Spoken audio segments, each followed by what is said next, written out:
Assalamualaikum warahmatullahi wabarakatuh. Pada kesempatan video kali ini saya akan menjelaskan tentang 5 perspektif tentang mengajar menurut Dan Fred dalam sebuah bukunya dengan judul Teaching in a Digital Age. Di dalam bukunya, Dan Fred menuliskan hasil penelitian yang beliau lakukan terhadap 235 guru orang dewasa di 5 negara yang berbeda. Maka di situ menghasilkan 5 perspektif yang berbeda secara kualitatif tentang pengajaran.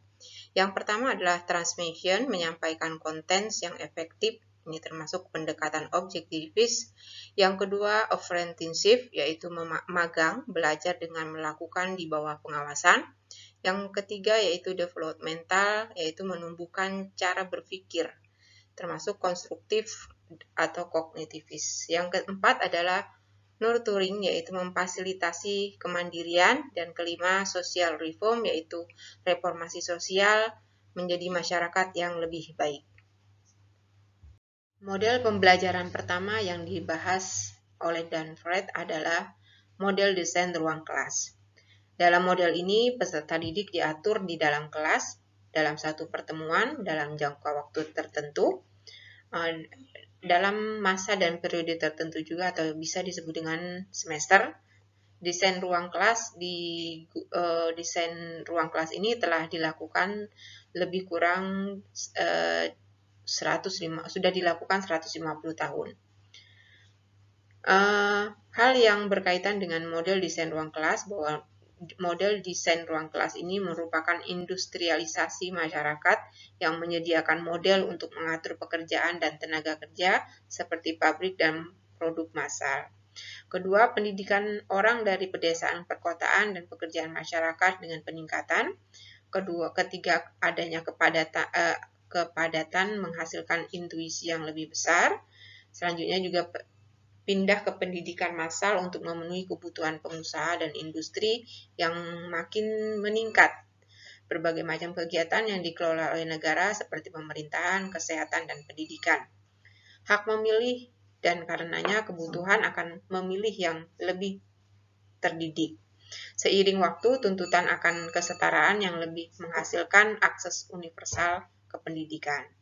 Model desain ruang kelas ini akan dapat mengikuti perkembangan teknologi di era digital berbasis kelas, hanya perlu menyesuaikan dengan kebutuhan masyarakat saat ini. Model pembelajaran kedua yang ditulis oleh Dan Fred dalam bukunya adalah transmission, belajar dengan mendengarkan, atau biasa kita sebut dengan ceramah. Ceramah ini termasuk dalam tradisi pembelajaran lisan yang lebih lama, di mana pengetahuan itu diteruskan dari mulut ke mulut, dari satu generasi ke generasi berikutnya. Nah, dalam konteks seperti ini, dalam ceramah ini dibutuhkan akurasi dan otoritas atau kekuasaan dalam mengontrol akses pengetahuan itu sangat penting agar pengetahuan itu dapat berhasil diterima dengan baik.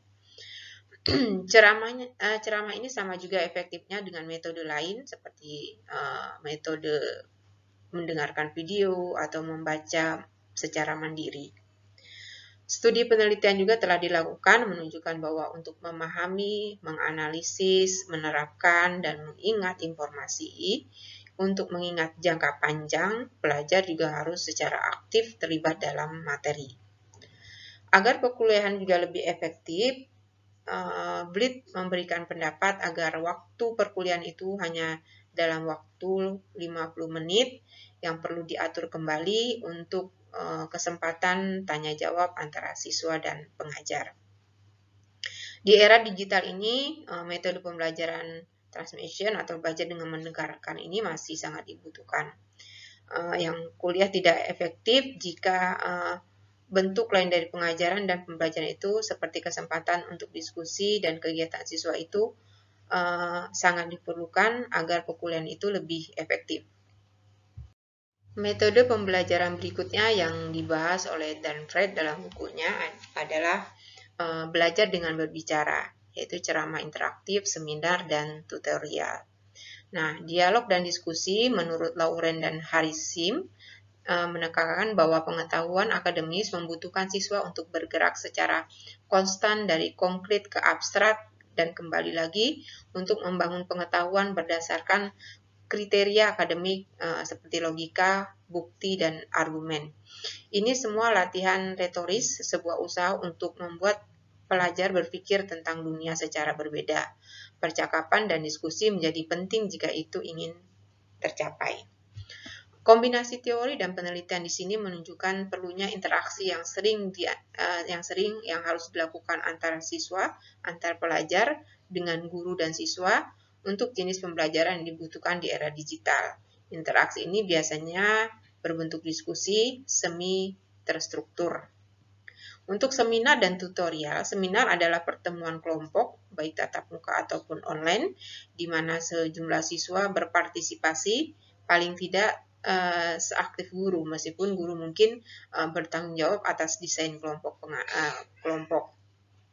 Nah, seperti memilih topik atau menugaskan tugas kepada siswa secara individu. Seminar dapat terdiri dari 6 siswa lebih hingga 30 siswa dengan kelompok yang sama. Tutorial adalah sesi tatap muka antara guru dan siswa atau kelompok yang sangat kecil, yang bisa berjumlah 3 atau 4 siswa dan seorang instruktur, di mana peserta didik setidaknya sama aktifnya dalam diskusi dan mempresentasikan ide sebagai guru seminar dan tutorial, mencerminkan pendekatan konstruktif yang kuat untuk belajar dan mengajar.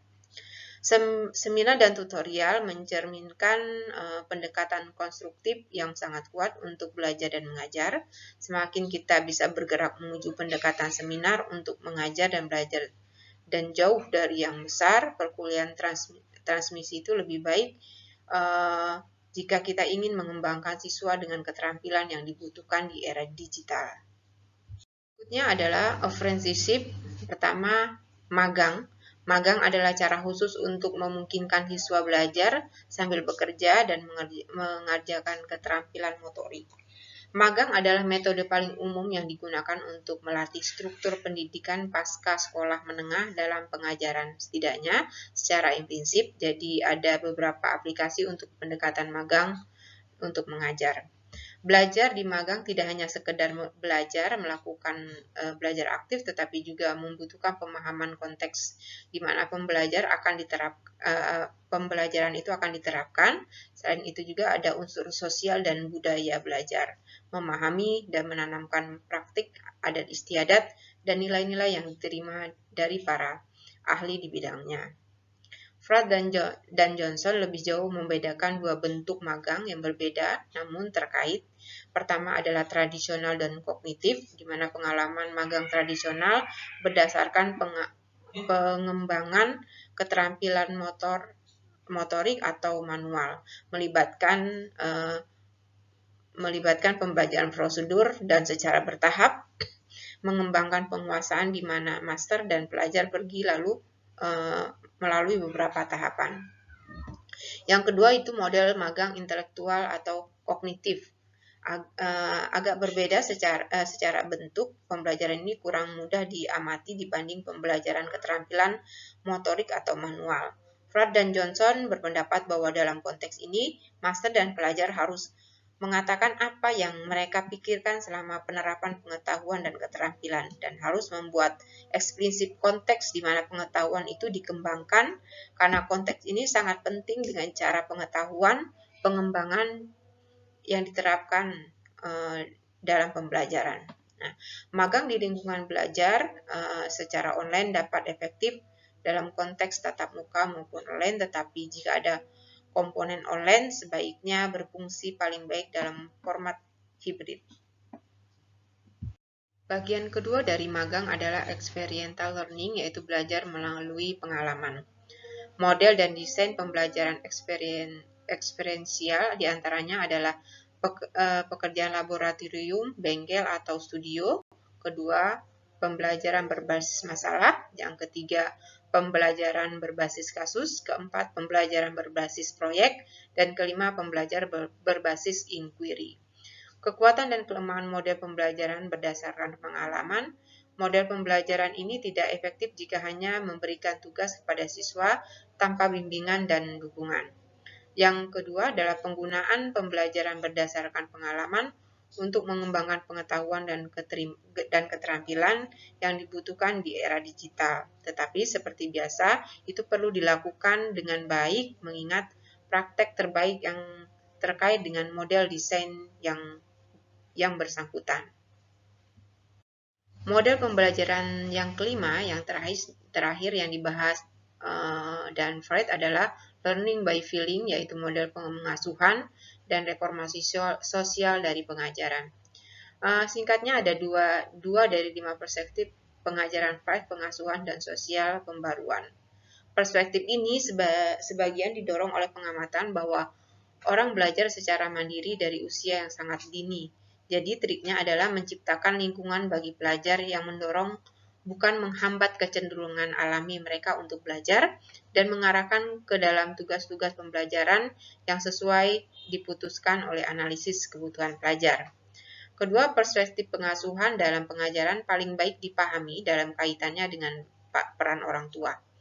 Dari semua perspektif dalam mengajar, keduanya adalah yang paling berpusat pada peserta didik.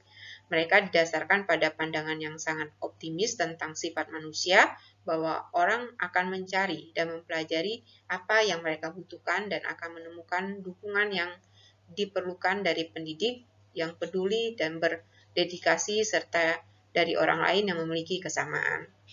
Yang ketiga, pentingnya dan perhatian bahwa individu memiliki kapasitas dan kemampuan untuk mengidentifikasi dan menindaklanjuti dengan kebutuhan pendidik karena kebutuhan sendiri.